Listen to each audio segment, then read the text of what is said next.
Oui, je m'appelle Irine Papayanoul, je suis enseignante-chercheuse à l'Institut d'optique.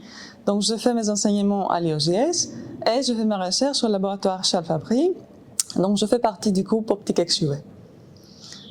Mon rôle aussi, je suis responsable des relations académiques, responsable académique des relations internationales de l'école. Donc, mon rôle est de vous accompagner de trouver la formation qui vous intéresse pour partir à l'étranger. Je valide vos plans d'études.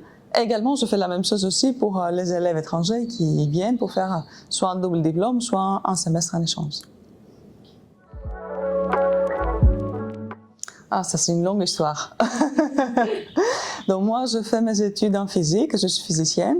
Donc je fais mes études en Grèce, je suis grecque.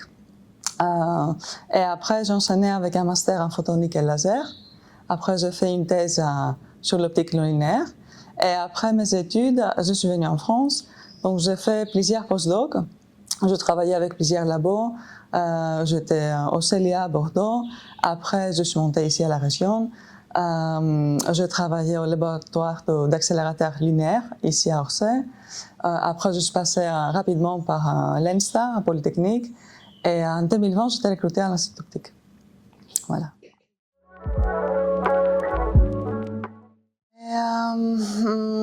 Je n'avais pas ça en tête, mais à le moment que j'ai commencé à regarder pour les postes qui sont ouverts, j'ai vu qu'il y a un poste à suboptique, donc j'étais particulièrement ravie.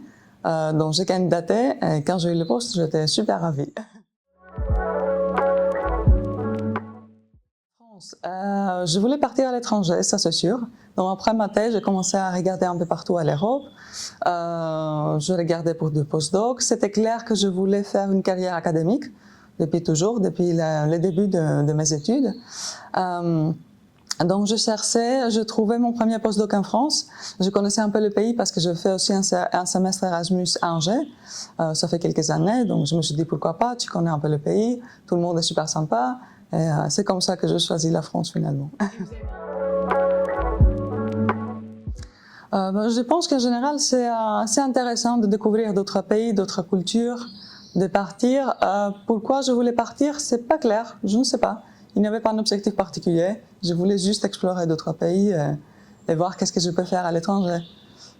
Et vous désirez rester en France pendant une grande partie de votre vie ou après retourner? Bon, je pense que maintenant c'est fini. Ça y est, je vais rester ici. Et je pense que quand je suis venue en France, très vite, j'ai compris que je vais rester ici pour toute ma vie. C'était clair. Même qu'à l'époque, je parlais qu'en anglais, je parlais pas en français, donc ça m'a pris quelques années pour apprendre la langue. Mais quand même, c'était clair. Moi, je me sentais très bien, j'étais bien accueillie partout. Donc c'était clair pour moi que je vais rester ici.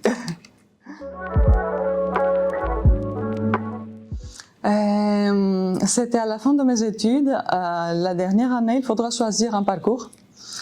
Donc moi, j'ai choisi les parcours électroniques parce que j'étais très forte en élec. Et j'étais très contente au début. Et après, j'ai réalisé petit à petit, bon, ou au moins à l'époque, je pensais que comme ça, je m'éloigne un peu plus de la physique fondamentale. Donc là, c'est quelque chose que je n'étais pas sûre que c'est ça que je voulais faire. Donc finalement, j'ai décidé de redoubler l'année et à refaire le parcours photonique. Donc ça a commencé comme ça. Et après, j'ai enchaîné avec le master photonique. Donc là, j'ai commencé à découvrir un peu le laser, tous les domaines autour de photonique. Et là, je pense que j'étais assez ravie. Particulièrement par le laser, avec toutes les choses qu'on peut faire avec un laser. Donc ça a commencé un peu comme ça. Des obstacles. Quelquefois, c'est difficile de collaborer avec tout le monde. C'est normal que dans votre vie, à un moment, vous allez rencontrer des personnes qui sont désagréables, qui vont vous dire que vous n'êtes pas capable de faire des choses. Donc, il ne faut pas les écouter. On est tout à fait capable de tout faire, particulièrement les femmes. Voilà, un message féministe. Donc, ça suffit de travailler, d'être sûr de qu'est-ce que vous voulez faire. Et à la fin, on est capable de tout faire. Il ne faut pas écouter les autres.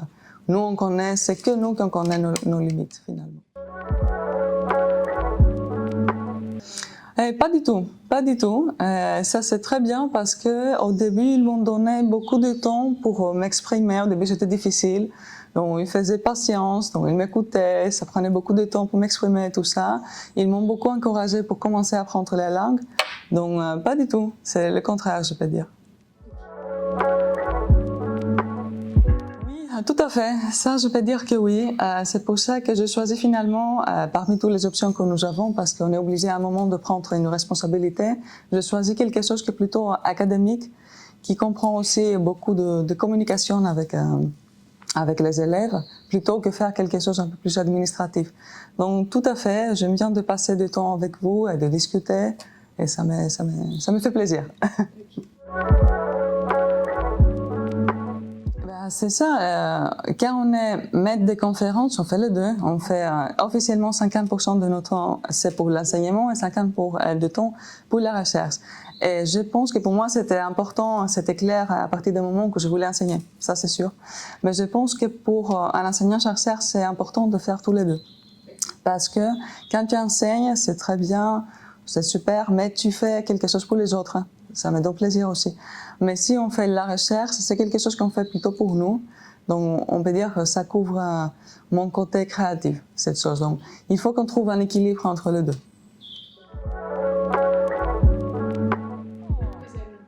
Dans quelques années, 10 ans, c'est pas beaucoup. C'est très proche. Et honnêtement, je ne sais pas, mais je ne pense pas qu'il y aura beaucoup de changements.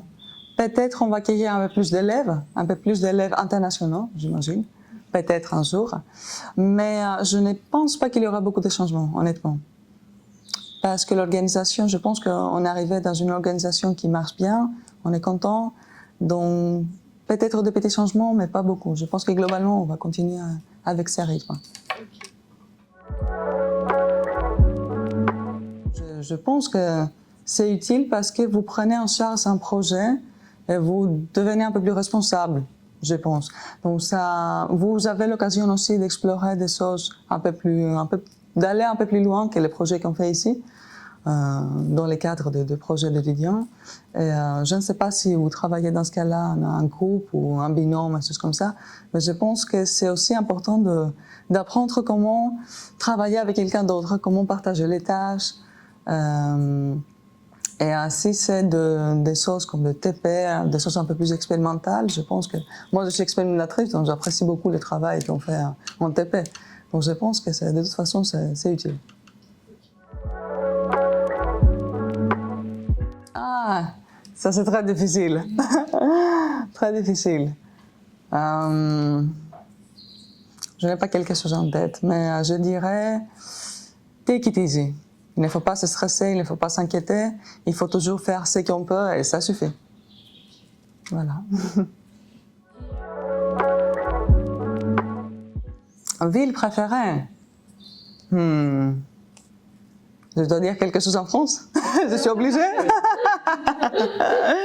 Je dirais Helsinki parce que j'adore la Finlande. C'est mon pays préféré. Des moussaka, bien sûr.